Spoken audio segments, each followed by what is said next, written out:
Assalamualaikum warahmatullahi wabarakatuh. Nama saya Siti Humairah binti Ismail daripada kelas TPHU 5D. Okey, hari ini saya akan menerangkan tentang pengenalan Tribunal Tuntutan Pengguna Malaysia atau lebih dikenali sebagai TTPM. Okey, seperti yang kita sedia maklum, TTPM ini telah ditubuhkan di bawah Seksyen 85 bahagian 12 Akta Perlindungan Pengguna 1999 iaitu Akta 599, dan tribunal ini juga beroperasi di bawah Perdagangan Dalam Negeri dan Hal Ehwal Pengguna. Okey, selain itu, TTPM juga menyediakan forum alternatif kepada Mahkamah Sivil dan pengguna dalam melakukan tebus rugi dari segi barangan dan perkhidmatan dengan murah, cepat dan mudah. Di samping itu, TTPM juga membangunkan undang-undang berhubung dengan perlindungan pengguna. Seterusnya, untuk pengetahuan semua, bidang kuasa TTPM ini juga dapat diperluaskan oleh menteri-menteri kepada perkara-perkara lain yang telah ditetapkan oleh menteri berdasarkan warta yang telah ditetapkan. Dan amount tuntutan jumlah tidak boleh melebihi RM50,000 dan tempoh hanya 3 tahun sahaja. Okey, sekian daripada saya. Terima kasih. Assalamualaikum warahmatullahi wabarakatuh. Nama saya Siti Liana Azam binti Abang Afandi daripada kelas TPHU 5E, dan hari ini saya akan menerangkan tentang peranan Tribunal Tuntutan Pengguna Malaysia TTPM. TTPM adalah sebuah badan bebas, bukan mahkamah, yang bertujuan mendengar dan mengadili tuntutan pengguna, dan pada masa yang sama dia juga boleh memerintahkan pembekal tu untuk memberi pampasan ganti rugi kepada pengguna. Kemudian, had pampasan ganti rugi kepada pengguna yang dibenarkan oleh TTPM berkenaan adalah tidak melebihi RM50,000. Maksudnya kat sini kita boleh je buat banyak tuntutan, sebanyak mana pun tuntutan, tapi TTPM hanya memberi award pampasan tidak melebihi RM50,000. Untuk pengetahuan umum, sebelum ni TTPM hanya memberi pampasan tidak melebihi RM25,000, tetapi telah berlaku pindaan pada tahun 2019, tahun lepas, maka bidang kuasa berhak memberi pampasan tidak melebihi RM50,000 yang sekarang ni lah.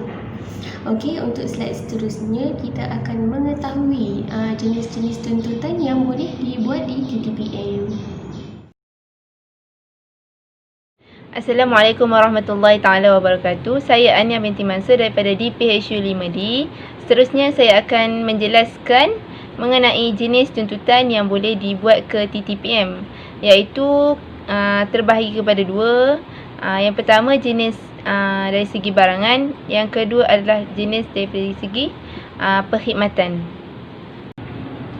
Bagi jenis tuntutan berkaitan perkhidmatan ni, kami bawa datang 6 jenis, iaitu yang pertama, perlakuan yang mengelirukan atau memperdayakan berhubung dengan perkhidmatan mengenai sifat, ciri-ciri, kesesuaian bagi sesuatu maksud, kualiti dan kuantiti perkhidmatan. Sebagai contoh, iaitu pembantu rumah, agensi pembantu rumah, yang mana pelanggan tu dia datang buat kontrak, dia nak ciri-ciri, contoh dia nak seorang yang Muslim, lelaki ataupun perempuan yang negara Indonesia ke macam tu kan. Bila dia dapat pembantu rumah tu datang ke rumah dia, tengok apa yang ciri-ciri yang dia nak tu tak ada, tak terdapat dalam tak terdapat pada yang datang tu. So apabila agensi tu tak nak tukar juga apa yang tak nak berikan apa yang pelanggan tu hendak, so pelanggan boleh membuat tuntutan ke TTPM. Bagi yang kedua, jenis kedua adalah membekal atau menawarkan atau mengiklankan perkhidmatan yang tidak mematuhi tahap keselamatan yang ditentukan berkenaan dengan perkhidmatan ataupun kelas perkhidmatan. Sebagai contoh, iaitu perkhidmatan catering yang selalu diambil time majlis-majlis kini. Pernah berlaku dalam satu majlis tu makanan yang disediakan tu terdapat beberapa makanan yang telah basi, dan itu adalah salah satu proses yang tidak mematuhi keselamatan lah. Dan jika pihak catering tak nak bertanggungjawab ke atas permasalahan tersebut, maka pengguna tu boleh buat tuntutan kepada TTPM untuk mendapatkan hak mereka. Yang ketiga adalah hak terhadap pembekal perkhidmatan berkenaan dengan jaminan berkaitan perkhidmatan mengenai ketelitian dan kemahiran munasabah, kesesuaian bagi maksud tertentu, masa siap yang munasabah, harga munasabah yang dikenakan. Sebagai contoh, perkhidmatan bengkel kereta ataupun motosikal. Kebanyakan kini kita hantar kereta atau motor untuk baiki baru bayar. So, bila jadi macam tu, dia akan jadi bayaran yang dikenakan tu melampau-lampau. Daripada nak baiki benda kecil saja dan harga pun dalam berpuluh-puluh, akan menjadi ratus-ratus sebab dia akan tukar tu, tukar ni. Tambah pula ada juga yang macam bengkel-bengkel dia bila baiki tu dia tak letak balik, baiki balik dengan barang yang ori. Dia letak maksud dia membaiki ataupun mengganti barang-barang motor atau kereta tu dengan benda-benda yang dah dipakai. Yang keempat adalah gambaran yang mengelirukan mengenai harga yang padanya perkhidmatan boleh didapati. Yang ni banyaklah contoh dalam package-package, iklan-iklan package. Contohnya nak pergi umrah, kebiasaannya harga yang ditetapkan adalah 4,900, tapi tiba-tiba dalam package tu harga 3,000 saja. So pengguna boleh buat tuntutan ataupun laporan kepada TTPM mengenai iklan tersebut. Yang kelima adalah penerimaan bayaran bagi perkhidmatan dengan niat untuk tidak membekalkan perkhidmatan atau perkhidmatan yang berbeza daripada perkhidmatan berkenaan dengan bayaran yang diterimakan. Yang ni contohnya adalah package perkahwinan ataupun package jahit baju, jahit pakaian, kedai jahit pakaian. Dia dah buat tempahan ataupun dia dah buat macam kontrak lah, nak buat baju apa semua, jenis macam mana apa semua. Tapi bila dia datang balik untuk ambil baju ke apa semua, baju tu tak siap lagi, dia tak buat lagi. Tak pun buat yang dia buat, tapi baju tu tak ikut kehendak dia, kehendak pelanggan. Bila pelanggan minta pihak kedai jahit baju tu ganti balik ataupun bertanggungjawab balik, dia tak nak. So pelanggan tu boleh membuat tuntutan ke TTPM untuk mendapatkan hak mereka kembali.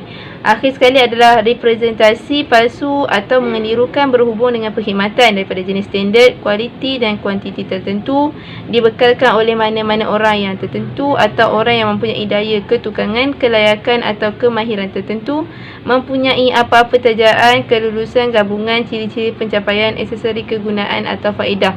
Yang ni sebagai contoh ubah suai rumah, yang mana pernah berlaku pelanggan tu dia buat kontrak nak buat dia nak ubah suai rumah dia. Yang ruang tamu tu dia nak letak aksesori apa-apa yang dia nak tambah ataupun kabinet baru ke apa, tapi barang yang nak ditambah tu, nak ditukar baru tu, tapi barang tu dia tak sampai ataupun kualiti yang dia nak tu tak dapat. Seterusnya adalah klasifikasi perkhidmatan, iaitu Maksud perkhidmatan adalah apa-apa hak atau faedah atau keistimewaan ataupun kemudahan yang diberikan atau dianugerahkan di bawah apa-apa kontrak. Maksud dia perkhidmatan ni apa-apa je yang mendatangkan faedah kepada kita di atas sebuah kontrak. Yang pertama adalah agensi pembantu rumah seperti yang telah dicontohkan tadi. Yang kedua, perkhidmatan agensi pelancongan, banyak sangat sekarang ni. Pakej perkahwinan, kedai jahit pakaian, bengkel kereta ataupun motosikal, program atau khidmat kecantikan ni macam orang yang panggil untuk solek semua tu. Seterusnya, khidmat ubah suai rumah seperti tadi. Jenis tuntutan perkhidmatan lain-lain yang ni selain daripada 6 perkara tadi, datangkan lagi 5, iaitu pakej rumah tumpangan ataupun hotel. Contoh, kita dah book hotel tu 2 hari lepas, nak bercuti kat situ, tapi bila kita datang hotel yang kita book tu, bilik yang kita book tu tiba-tiba ada orang duduk. So kalau maksudnya kita dah bayar apa semua, tiba kita minta dekat pengurus hotel untuk berikan kita bilik kan, sebab kita dah book, tapi dia tak nak juga. So kita boleh buat tuntutan lah kepada TTPM. Yang kedua, perkhidmatan foto atau gambar. Yang ni selalunya photoshoot. Perkhidmatan bekalan elektrik, sebagai contoh pernah berlaku yang musim Covid ni, banyaklah ramai yang mengadu kata bil-bil elektrik naik meningkat dengan mendadak kan. So aduan ni boleh dibuat kepada untuk mendapatkan hak mereka ni, boleh buat kat TTPM. Seterusnya, pembaikan kecil. Yang ni sama yang macam khidmat ubah suai rumah. Akhir sekali adalah pakej pemeriksaan kesihatan. Yang ni selalunya swasta lah. Bila kita datang klinik tu kata nak tampal gigi contohnya, dia kata dalam harga satu gigi 80 hingga 90 ke 100 macam tu. Bila dah settle semua, check apa semua, tiba-tiba dia kena bayar sampai 200 sebagai contoh.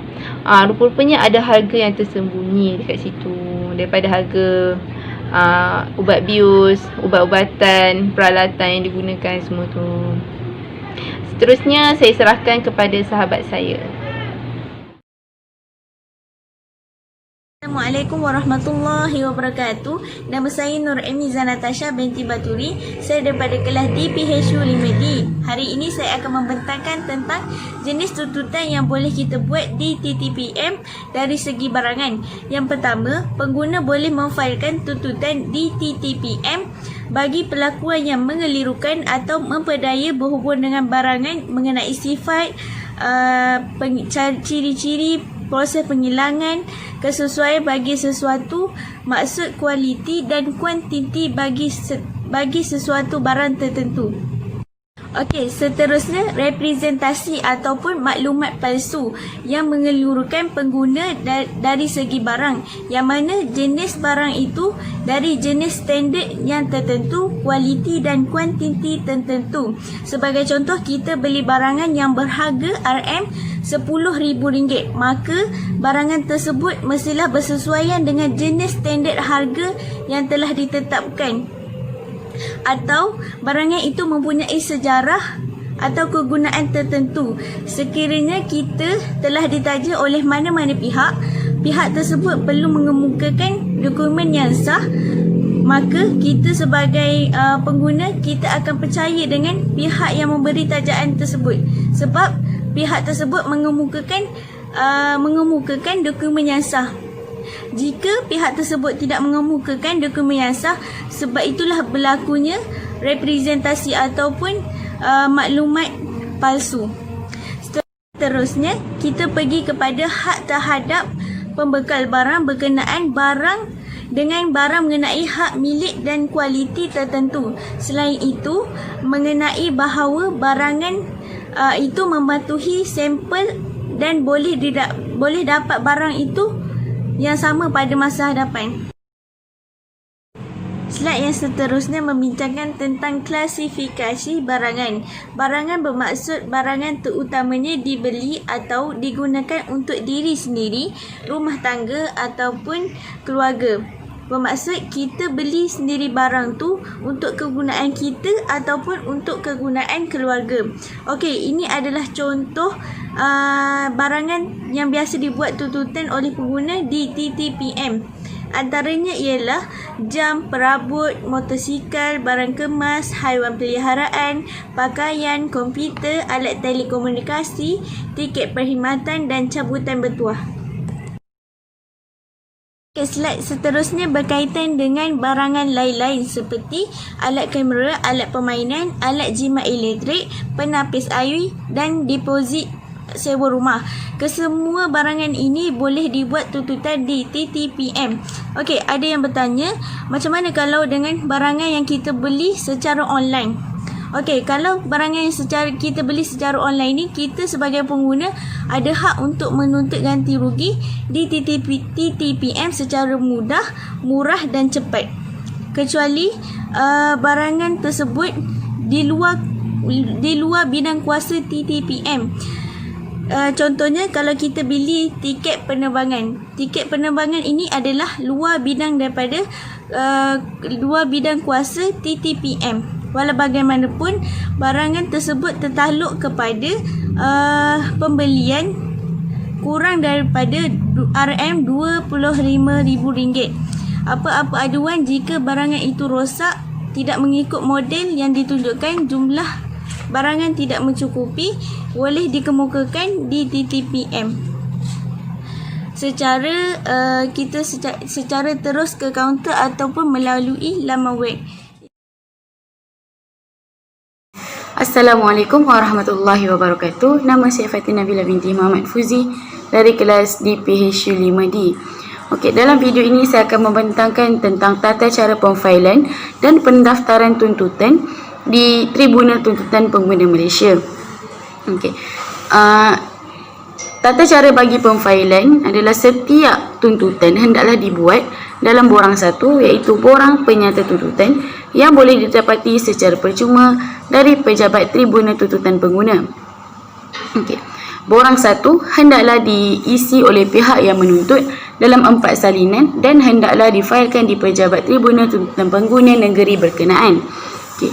Bayaran pemfailan borang satu adalah sebanyak RM5 dan resit rasmi akan dikeluarkan kepada pihak yang menuntut. Okey, borang satu akan didaftarkan, ditarikhkan dan ditandatangani oleh setiausaha atau penolong setiausaha tribunal dan dimeterai dengan meterai tribunal. 2 salinan borang satu yang telah dimeterai akan dikembalikan kepada pihak yang menuntut untuk diserahkan 1 salinan kepada pihak yang dituntut penentang. Okey. 5 penentang yang menerima borang penentang yang menerima borang satu dari pihak yang menuntut hendaklah membuat pernyataan atau pembelaan tuntutan balas jika ada dalam borang 2 yang juga boleh didapati di pejabat Tribunal Tuntutan Pengguna. Penentang yang menerima borang satu dari pihak yang menuntut hendaklah membuat pernyataan atau pembelaan tuntutan balas jika ada dalam borang 2 yang juga boleh didapati dari pejabat Tribunal Tuntutan Pengguna. Borang 2 hendaklah difailkan dalam 4 salinan di pejabat tribunal yang sama di mana borang 1 difailkan dalam tempoh 14 hari dari tarikh penentang menerima borang 1. Bayaran bagi pemfailan borang 2 adalah sebanyak RM5 dan resit rasmi akan dikeluarkan kepada penentang. Okey, borang 2 akan didaftarkan, ditarikhkan dan ditandatangani dan borang 2 akan didaftarkan, ditarikhkan, ditandatangani dan dimeterai oleh setiausaha atau penolong setiausaha tribunal. 2 salinan borang 2 yang telah dimeterai akan dikembalikan kepada penentang untuk diserahkan 1 salinan kepada pihak yang menuntut. Okey, pihak yang menuntut yang telah menerima borang 2 daripada penentang hendaklah membuat pembelaannya kepada tuntutan balas penentang sekiranya ada dalam borang 3 yang telah didapati di pejabat tribunal. Borang 3 hendaklah difailkan dalam 4 salinan di pejabat tribunal yang berkenaan dalam masa 14 hari dari tarikh pihak yang menuntut menerima borang 2. Tiada apa-apa bayaran yang dikenakan bagi pemfailan borang ketiga. Okey, dan yang terakhir, borang 3 akan didaftarkan, ditarikhkan dan ditandatangani oleh setiausaha atau penolong setiausaha tribunal dan akan dimeterai dengan meterai tribunal. 2 salinan borang ketiga yang telah dimeterai akan dikembalikan kepada pihak yang menuntut untuk diserahkan 1 salinan kepada penentang. Sekian, itu sahaja daripada saya. Bismillahirrahmanirrahim. Assalamualaikum warahmatullahi wabarakatuh. Nama saya Nur Khairunisa binti Jamaluddin dari DPHU 5E. Okey, hari ini saya akan menerangkan tentang kesimpulan Tribunal Tuntutan Pengguna Malaysia. Okey, yang pertama, tribunal merupakan elemen utama dalam sistem keadilan pentadbiran teori 2009. Di UK, konflik yang pada awalnya berkisar tentang pelanggaran tribunal terhadap konsep kedaulatan undang-undang melalui pemberian kuasa oleh Badan Kehakiman. Sebahagian sistem kehakiman tu, semakan struktur bidang kuasa dan pelaksanaan tribunal pentadbiran dilakukan. Lepas tu UK telah membuat semakan semula terhadap sistem tribunal negaranya bagi mengenal pasti kelemahan yang ada dalam pelaksanaan sistem tribunal. Hasil semakan tersebut bukan sahaja menambah baik sistem tribunal sedia ada, malah berjaya mengiktiraf sistem tribunal sebagai sebahagian daripada sistem kehakiman di negara itu. Lepas tu, di Malaysia, bagi menjamin kesejahteraan dan keadilan di samping mendukung prinsip kedaulatan undang-undang, sudah tiba masa untuk melakukan semakan semula terhadap sistem dan pelaksanaan tribunal sedia ada. Semakan ini bagi tujuan penambahbaikan terhadap pelaksanaan sistem tribunal, khususnya tribunal pentadbiran. Lepas tu, sebarang kelemahan akan dapat dikenal pasti seterusnya mampu diperbaiki. Demi mengelakkan berlakunya salah guna kuasa atau melampaui bidang kuasa yang diberi, langkah kawalan perundangan dengan mewujudkan perundangan khusus seharusnya dimulakan selain kawalan kehakiman melalui proses penyamakan semula keputusan. Menurut AUN 1999, terdapat beberapa negara yang bergerak ke arah membukukan prosedur tata tertib di bawah Undang-Undang Pentadbiran yang ada agar lebih mudah dirujuk dan dijadikan panduan. Perkembangan sistem tribunal di negara-negara luar yang mewujudkan perundangan khusus untuk mengawal pelaksanaan tribunal. Okey, untuk slide seterusnya, amat wajar Malaysia mengambil kira dengan langkah konteks dan latar belakang sejarah negara sebagaimana yang dilakukan oleh negara luar. Sebagai sebuah badan separa kehakiman, aspek kesaksamaan dan kebebasan amat penting untuk memastikan sesuatu keputusan yang dibuat benar-benar telus dan adil. Laporan Frank, sistem tribunal di Malaysia juga hendaklah mematuhi 3 prinsip asas yang berkaitan dengan prosiding di mahkamah, iaitu keterbukaan, keadilan dan kesaksamaan. Sekian sahaja daripada saya. Terima kasih.